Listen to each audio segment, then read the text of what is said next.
Good evening and welcome to the CASAA update for the week of 2/15/2016. Hi, Julie. How are you this evening? I'm doing great. How are you? I'm good. So, what's new and exciting this week? Legislative sessions. Yeah, it was kind of fun last year towards the end of the year where we got to talk about lots of interesting stuff. Now we're just kind of knee deep in legislative stuff. Yes. We've issued a number of calls to action in the last week, and Right. we're going to be issuing a substantial number this week as well. So it's pretty par for the course for legislative season.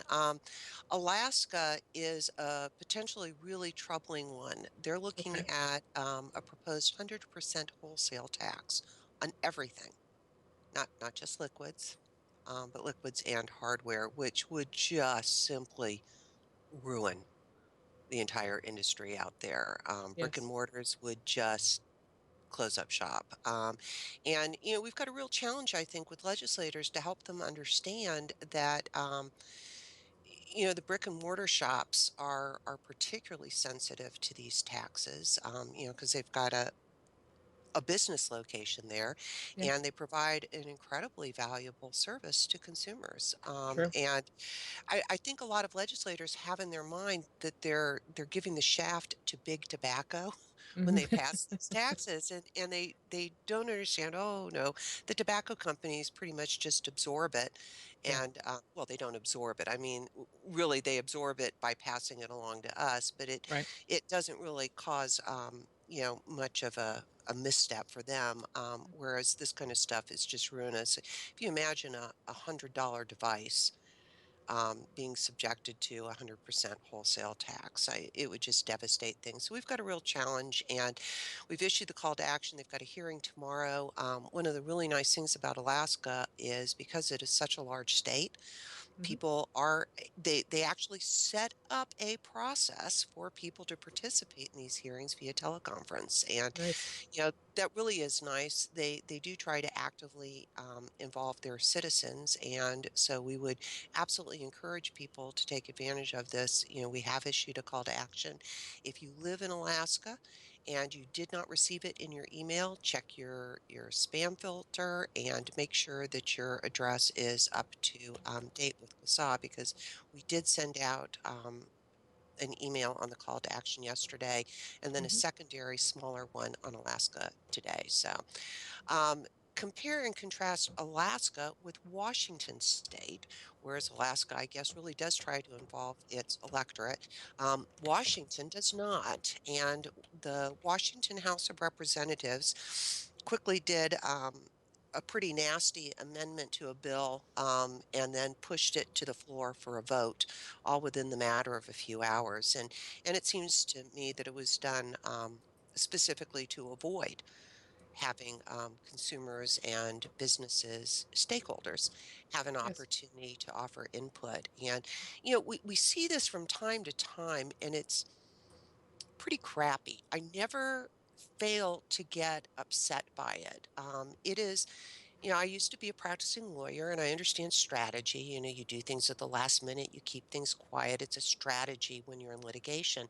But Right. we're talking about legislation, and it's not supposed to be about strategies. It's supposed to be about passing laws and involving your electorate in it, and having honest and pretty transparent conversations about Yes. the legislation that they're passing.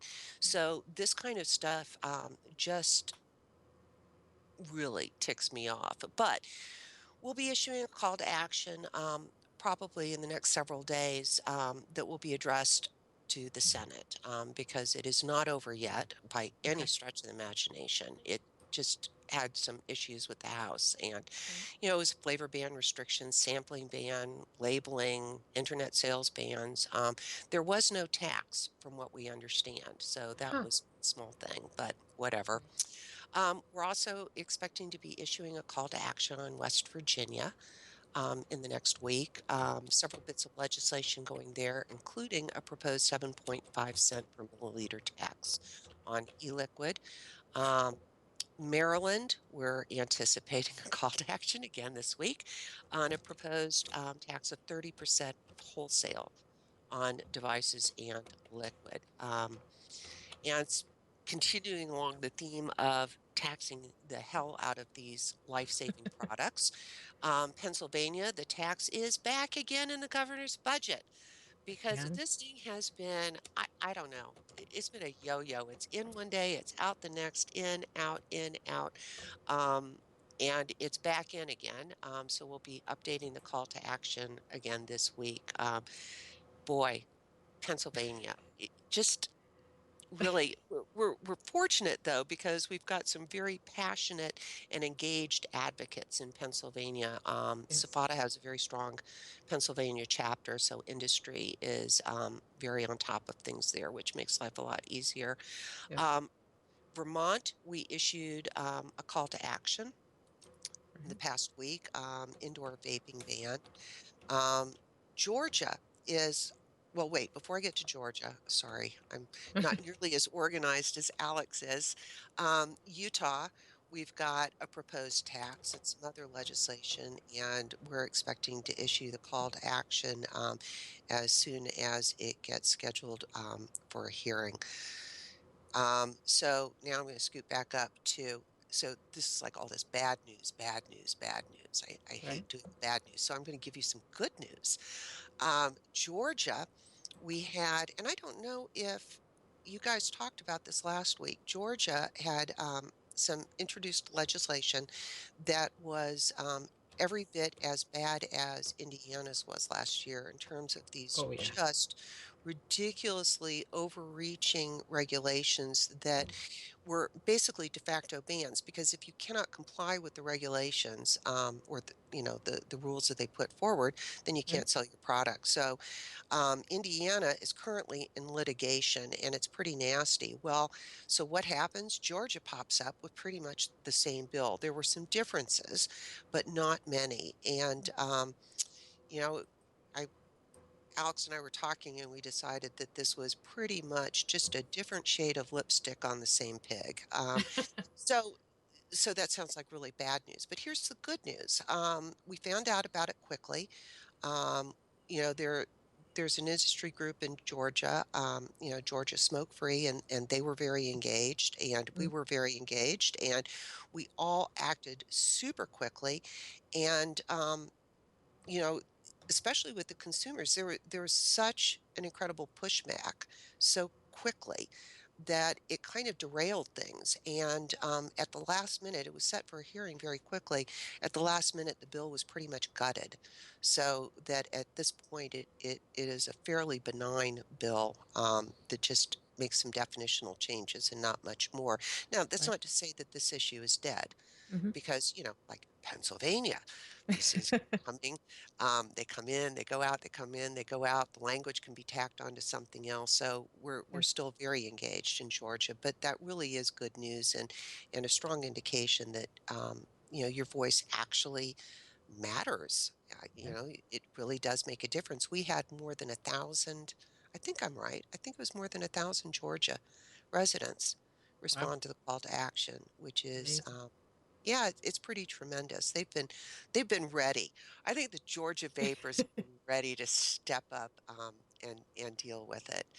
Um, we picked up a few more sponsors on HR 2058, which would Mm-hmm. change the predicate date. And we're now at, I believe, almost 50. I think we're at 49 co-sponsors, which is pretty tremendous. And we're excited. We think that it really is gaining traction. Right now, though, um, I believe I'm correct in saying that all the co-signers are still Republicans, so it's still a partisan bill.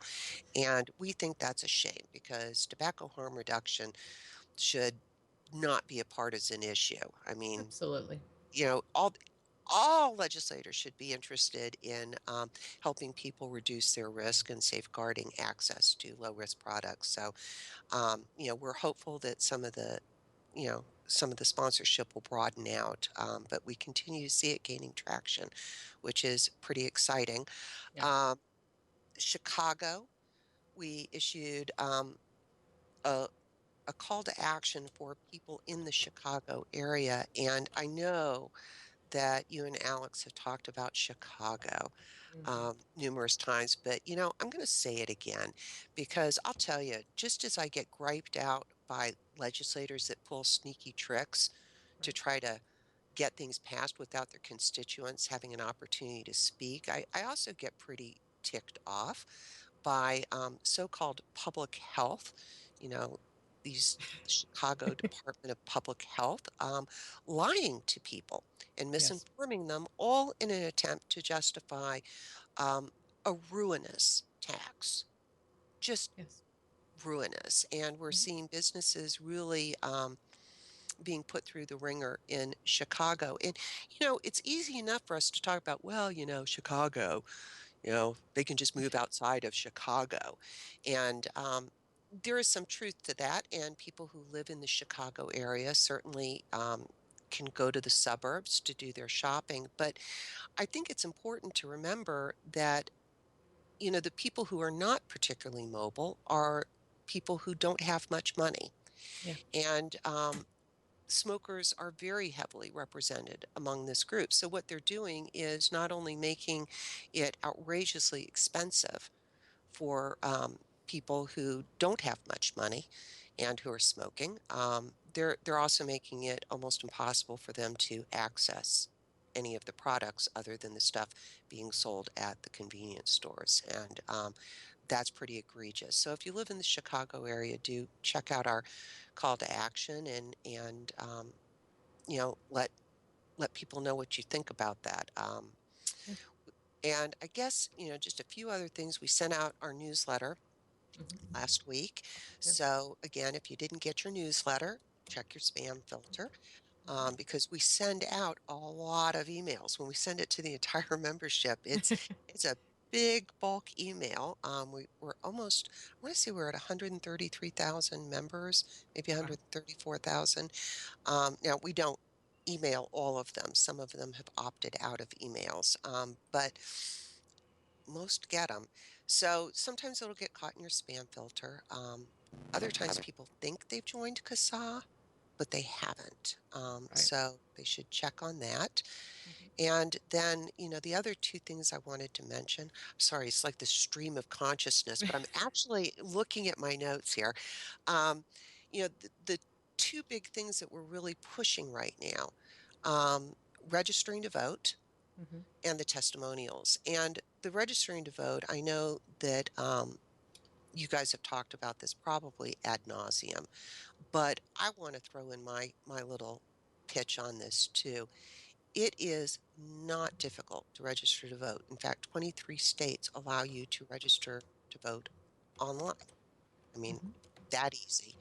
Um, it's just not that difficult, and yet it is so very, very important. Personally, I don't care who you vote for. I just care that you let your legislators know that you're registered to vote, you are going to vote, and this issue is something that is so important to you that it is one of the main things that you take into account when you're casting your vote. Hmm. Um, and you can't just say that if you haven't registered to vote, because not only is it lying, and that's not a nice thing to do, these legislators actually can tell whether you've registered to vote, and they can also tell whether you voted. They can't tell how you voted. That's Right. private, of course. But they do give weight to the people who are registered to vote and who actually vote, and they can figure that out if they're so inclined, and some of them actually are. Um, then the other thing is the testimonials, and we are now above 8,000, Wow. which is pretty tremendous. But we should be at triple that amount, quadruple. Hmm. How do you say five? Five times. I'll just say five times because I can't think of the appropriate number for it. I mean, we should just have tens of thousands of these, and 8,000 is pretty awesome, but we can absolutely do better. And you know, the link to the testimonials is out there. Legislators are paying attention to it. It's hard to ignore when you Right. have thousands of people talking about how this worked, especially when they talk about how nothing else before this worked for them. Mhm. So that's pretty much it, and I think I did it in 15 minutes. And if you have Okay. any questions or I think you did too.